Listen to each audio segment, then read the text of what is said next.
Il était l'une des principales figures de l'opposition en Russie. Boris Nemtsov a été assassiné peu avant minuit à Moscou. Un meurtre aussitôt condamné par le président Poutine qui aurait indiqué vouloir superviser personnellement l'enquête. Le Kremlin indique que ce crime a les apparences d'un contrat et qu'il pourrait s'agir d'une provocation. Boris Nemtsov se promenait sur un pont au cœur de Moscou quand il a été atteint de 4 balles dans le dos. Il est mort sur place. Âgé de 55 ans, cet ex-ministre de Boris Yeltsin était connu pour son combat mené contre la politique du président Poutine. Il était avec Garry Kasparov, l'un des leaders du mouvement Solidarność et l'un des organisateurs des marches pacifiques contre la guerre en Ukraine. Il devait participer ce dimanche à une importante manifestation de l'opposition. L'assassinat du charismatique leader d'opposition Boris Nemtsov près du Kremlin a plongé le pays dans le deuil et les accusations. Qui est derrière cette nouvelle exécution d'un critique de Poutine? Les enquêteurs soupçonnent des opposants radicaux cherchant à déclencher un soulèvement. Certains blâment le gouvernement. Critique du conflit ukrainien, Nemtsov s'apprêtait à manifester contre les liens supposés de la Russie avec les séparatistes. Le président Poutine promet une enquête exhaustive. Quelle devrait être la réaction d'une Europe inquiète des attaques du Kremlin contre l'opposition, mais toujours dépendante de Russie en France, Alexandre Orlov. Excellence, bonjour. Bonjour. Merci d'être avec nous en direct. L'assassinat de Boris Nemtsov a retenti dans le monde entier. Beaucoup de questions et surtout une seule. Qui a tué l'opposant numéro 1 à Vladimir Poutine? Votre président a dénoncé ce crime. Il a aussi déclaré par l'intermédiaire de son porte-parole que cet assassinat portait les marques d'une provocation. Provocation de qui? Écoutez, moi, je pense que la vraie question, c'est pas qui a tué Boris Nemtsov, mais qui a commandité ce meurtre. Puisque de toute apparence, il a été assassiné par les tueurs professionnels qui ont agi en vrais professionnels. Alors, mais la vraie question, qui a commandité et pourquoi? Alors là, il y a plusieurs hypothèses. Vous savez qu'une enquête a été tout de suite lancée et tant que l'enquête n'est pas terminée, on ne peut pas qualifier cet assassinat. Il faut attendre les résultats. Néanmoins, il y a plusieurs versions. La première version, l'essentielle pour moi, c'est la provocation. On voit très bien que cet assassinat a été commis la veille d'une manifestation de l'opposition qui était annoncée depuis longtemps. C'est-à-dire on savait très bien que le 1er mars à Moscou, il y aura une marche d'opposition. Et je crois que certains, en assassinant Boris Nemtsov, ont voulu radicaliser le mouvement. Et ça me rappelle un peu tristement ce qui s'est passé juste un an à Kiev, sur la place Maïdan, où une manifestation pacifique de plusieurs jours a dégénéré en émeute après que les snipers ont tiré. Alors, c'est vraiment une ressemblance un peu troublante. La deuxième version, c'est la version islamiste, puisque Boris Nemtsov, après l'attentat contre Paris Hebdo à Paris, a pris défense de la cause de Charlie Hebdo d'une façon très notoire, et bien sûr, il pourrait être cible des islamistes.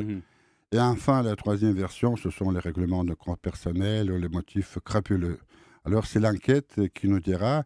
Mais alors, encore les gens qui regardent en direction du Kremlin et certains regardent en direction des services ont tort alors? Écoutez, c'est un peu trop facile. Bien sûr, je crois que tout est là. On a choisi la place juste en face du Kremlin pour indiquer qui a commandité ce crime. Pour moi, cette version ne tient pas. Pourquoi? Parce que d'abord, alors Boris Nemtsov n'a pas été tué pour ses idées. Ses idées, on les connaît très bien. Ces idées, une société ultralibérale, ils étaient appliqués en Russie pendant les années 90. Alors, Poutine et Nemtsov se connaissaient très bien, puisque tous les deux, ils appartiennent à cette génération Yeltsin, c'est-à-dire qu'ils se sont côtoyés. Ça, c'est le passé, ça. C'est le passé. Ouais. Alors, dire que Nemtsov représentait une certaine menace pour Poutine, non plus, puisque... il allait quand même prouver l'ingérence de la Russie en Ukraine. Il allait rendre ce fameux rapport dont tout le monde parle. On en parle, mais personne n'a vu ce rapport. Moi, je ne pense pas que c'est pour cela qu'on peut assassiner un homme, parce qu'il y a tant d'informations qui circulent sur ce sujet. Non, je crois que tout ça, pour moi, encore une fois, en attendant les conclusions de l'enquête, le seul motif, c'est vraiment déstabiliser politiquement la Russie et discréditer encore plus le président, puisque tout de suite, on a mis cet assassinat sur son dos. Mais alors justement, ça ne peut pas être, vous dites, un acte contrôlé par ce qu'on appelle des services, puisque ça fragiliserait Vladimir Poutine. En gros, il se tirerait une balle dans le pied, mais est-ce que ça peut être un acte incontrôlé? Non. Ça peut être un dérapage. C'est-à-dire, les gens qui soutiennent Vladimir Poutine dans son opposition et dans ces actes qu'il fait en Ukraine, il y a de tout. Il y a des bikers, il y a des anciens militaires, vous savez, toutes ces manifestations qui entourent Vladimir Poutine. Non, mais moi j'exclus cette hypothèse. Complètement. Complètement. Moi, encore une fois, Boris Nemtsov ne représentait aucune menace à Vladimir Poutine. Rapport ou pas? Comment? Rapport ou pas? Oui, rapport ou pas, bien sûr. Donc, je crois que le but était tout à fait évident, c'est de déstabiliser le pays. N'était-il pas l'homme à abattre pour les partisans de Poutine qui participaient à ces différentes manifestations? Non, pas du tout, pas du tout. Non, je ne pense pas. Vous me parlez d'une enquête, celle qui doit être rendue. Comment y croire alors qu'aucune enquête jusqu'à présent sur ce genre d'assassinat n'a abouti? D'abord, ce sont des actes qui sont commis par les professionnels. C'est très difficile de trouver après les gens qui ont exécuté ces actes. Et ce n'était pas le cas sur les assassinats d'Alexandre Litvinenko ou d'Anna Politkovskaya? Bon, c'était à peu près la même chose, mais vous savez que pour Anna Politkovskaya, l'enquête a pris du temps, mais finalement, on a arrêté et puis condamné les gens qui l'ont tué. Mais sur Alexandre Litvinenko, on n'a toujours pas d'aboutissement d'enquête. Donc... Est-ce que cette fois-ci, cette enquête va mener à bien? Est-ce qu'elle va aboutir sur quelque chose? Écoutez, nous voulons vraiment, il y a une forte volonté que cette enquête aboutisse et vite. Mais encore une fois, c'est très compliqué puisque on est en face de travail des professionnels. Les deux principaux suspects dans l'assassinat de Boris Nemtsov devaient être présentés ce dimanche à un juge à Moscou qui devait officiellement les inculper et les placer en détention. Ces deux hommes, Anzor Goubatchev et Zaour Dadaïev, originaires du Caucase, ont été interpellés ce samedi en Ingouchie. Par ailleurs, ce dimanche, des médias russes affirment que deux autres suspects ont été arrêtés. Parmi eux figure le frère d'Anzor Goubatchev. Cette femme est précisément leur mère. Ils vivaient à Moscou depuis une dizaine d'années, assure-t-elle. Je n'imagine pas qu'ils aient pu être mêlés à tout ça. J'ai appris hier leur arrestation. La commission d'enquête a promis une récompense au montant équivalent à 45 000 € pour toute personne pouvant fournir des informations relatives au meurtre de Boris Nemtsov. L'opposant a été abattu de 4 balles dans le dos vendredi soir, à quelques mètres du Kremlin. Ces images, filmées par des caméras de vidéosurveillance et diffusées sur une chaîne de télévision russe, montrent le véhicule suspect aperçu près des lieux du crime, une Lada de couleur blanche. On aperçoit quelqu'un en train de courir pour monter à bord d'une voiture qui semble l'attendre. La commission d'enquête, placée directement sous l'autorité de Vladimir Poutine, affirme n'écarter aucune piste. Les milieux d'extrême droite, les islamistes radicaux ou encore les groupuscules ukrainiens.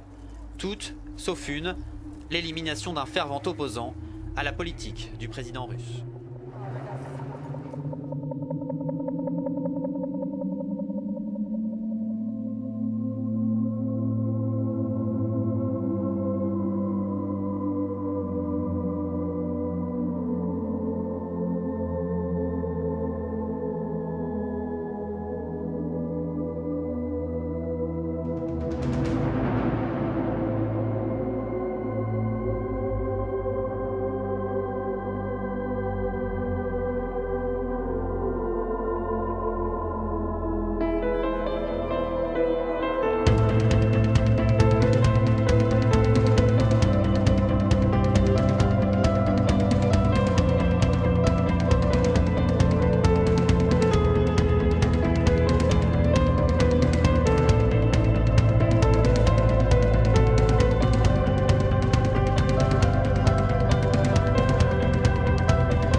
Secret safe tonight.